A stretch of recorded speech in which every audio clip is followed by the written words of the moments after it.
तिथं असणाऱ्या पीडितांच्या नातेवाईकांना भेटलो, सामाजिक कार्यकर्त्यांना भेटलो आणि तिथं असणारी वस्तुस्थिती आज अधिवेशनामध्ये मी स्वतः तिथं मांडेल. परभणीला प्रशासनाने काही गोष्टी हातात घेऊन सामान्य लोकांना खूप मोठ्या प्रमाणात त्रास तिथं दिलेला आहे आणि त्याच्यातच दुर्दैवाने सूर्यवंशी नावाचा एका युवाचा मृत्यू त्याच्यामध्ये झाला. आता बीड जिल्ह्याला 2 मंत्री आहेत. एक मंत्री मात्र अन्याय जर होत असेल तर त्याच्या विरोधात कारवाई केली पाहिजे अशी भूमिका घेतात. अनेक प्रश्न प्रलंबित आहेत. काल तर मेन म्हणजे बीड आणि परभणीवर चर्चा सुरू होती ती थांबून आज पुन्हा चर्चा घेणार आहेत. काय वाटतंय? आज 9:30 वाजता मी सुद्धा त्या विषयावर बोलणार आहे. 2 दिवसापूर्वी मी स्वतः बीडला गेलो होतो, परभणीला गेलो होतो. तिथली परिस्थिती जाणून घेतली. तिथं असणाऱ्या पीडितांच्या नातेवाईकांना भेटलो, सामाजिक कार्यकर्त्यांना भेटलो आणि तिथं असणारी वस्तुस्थिती आज अधिवेशनामध्ये मी स्वतः तिथं मांडेल. अतिशय वाईट परिस्थिती आहे. परभणीला प्रशासनाने काही गोष्टी हातात घेऊन सामान्य लोकांना खूप मोठ्या प्रमाणात त्रास तिथं दिलेला आहे आणि त्याच्यातच दुर्दैवाने सूर्यवंशी नावाचा एका युवाचा मृत्यू त्याच्यामध्ये झाला. त्याच्याचबरोबर बीडमध्ये तर दहशत इतकी मोठी आहे आणि त्या दहशतीपोटी एका चांगल्या सरपंचाचा मृत्यू झालेला आपण सगळ्यांनी बघितला. हे सगळे मुद्दे अधिवेशनामध्ये आज 9:30 वाजता मी स्वतः मांडणार आहे. म्हणाले की ज्याची दहशत आहे, जो आका आहे, त्याचं नाव कोणीच घेत नाही, ते सगळे घाबरतात. आपण थेट उल्लेख करणार स्वतः बीडमध्ये जाऊन वाल्मिक कराड या व्यक्तीचं नाव मी घेतलेलं आहे. याच्या आधी सुद्धा जेव्हा गीते आमचे कार्यकर्ते होते, त्यांच्यावर अन्याय झाला होता, तेव्हा सुद्धा वाल्मिक कराडच त्यांच्या मागे आहे हे मी तिथं स्पष्टपणे सांगितलं होतं. खरं तर काल परवा पंकजा ताईंनी सुद्धा त्याच्यावर स्पष्ट भूमिका घेतली की CID कडे हा प्रश्न देण्यात यावा, नाहीतर त्याच्यावर सखोल चौकशी व्हावी. आता बीड जिल्ह्याला 2 मंत्री आहेत.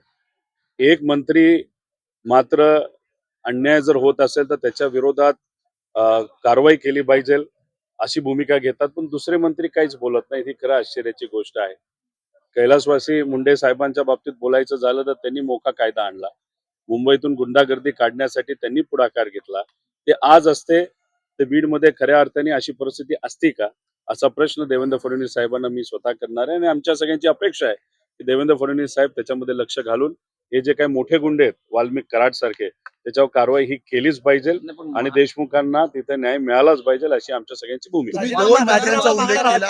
पंकजा मुंडे भूमिका घेत आहेत. दुसरे मंत्री कोण, मग तुम्हाला नेमकं नाव घेण्यात काय अडचण आहे? बघा, विरोधक सातत्याने आता म्हणत आहेत मात्र 2 मिनिटांमध्ये बीड जिल्ह्याला बीड जिल्ह्याला 2 मंत्री मिळालेले आहेत. पंकजा ताई आहेत, धनंजय मुंडे आहेत. काल परवा पंकजा ताईंनी स्पष्ट भूमिका घेतली की जर कुणी याच्यामध्ये सहभाग घेतला असेल, नाही तर ह्याच्या मागे जे कुणी असतील त्यांच्यावर कडक कारवाई ही झाली पाहिजे. CID कडे सुद्धा हा विषय केला पाहिजे, त्याचं स्वागत केलं पाहिजे.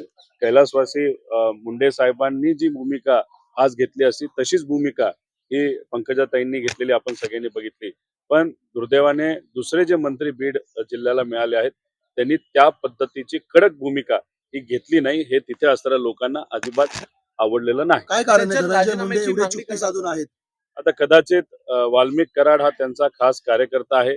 बीड जिल्ह्यामध्ये कदाचित धनंजय मुंडेंचं जेवढं चालत नाही तेवढं वाल्मिक कराडांचं चालतंय आणि मग वाल्मिक कराडाचं नाव जर पुढे येत असेल तर मग त्याच्यावर कसं बोलायचे अशी कदाचित अडचण ही धनंजय मुंडे साहेबांची झाली असावी, म्हणून त्यांनी त्या बाबतीत काही भूमिका घेतली नाही. दुर्दैव असं त्यांनी बोलत असताना देशमुख जे सरपंच होते त्यांचं कार्य चांगलं होतं.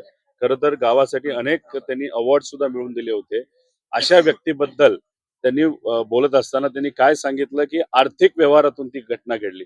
हे खरं हास्यास्पद आहे आणि दुर्दैवी गोष्ट आहे. त्यामुळे स्पष्ट भूमिका धनंजय मुंडे साहेबांनी सुद्धा या बाबतीत घ्यावी आणि सगळ्यात महत्वाचं गोष्ट तिथे असणाऱ्या लोकांची मागणी जी आहे की तिथं असणारं पालकमंत्री पद हे कुठेतरी फडणवीस साहेबांनी घ्यावं. जोपर्यंत वाल्मिक कराड आणि सर्व जे कोणी गुन्हेगार आहेत त्यांच्यावर कारवाई केली जात नाही. राजीनाम्याची मागणी केल्याची तुम्ही देखील मागणी करणार आहात. राजीनाम्याची मागणी करणार आहे.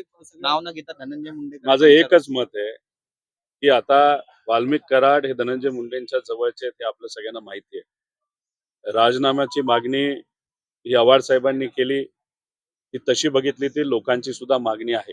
पण मी फक्त इथं वेगळी भूमिका घेईल. माझं एकच मत आहे, की जी व्यक्ती त्या गुन्ह्यासाठी जबाबदार आहे वाल्मिक कराड त्याच्यावर कारवाई झालीच पाहिजे. 302 ची कारवाई झालीच पाहिजे आणि बीड जिल्ह्यामध्ये सामान्य लोक आज जे भयभीत आहे त्यांची भीती घालवण्याची खऱ्या अर्थाने आज जरूरत आहे. मुलींना सुखरूप वाटत नाही.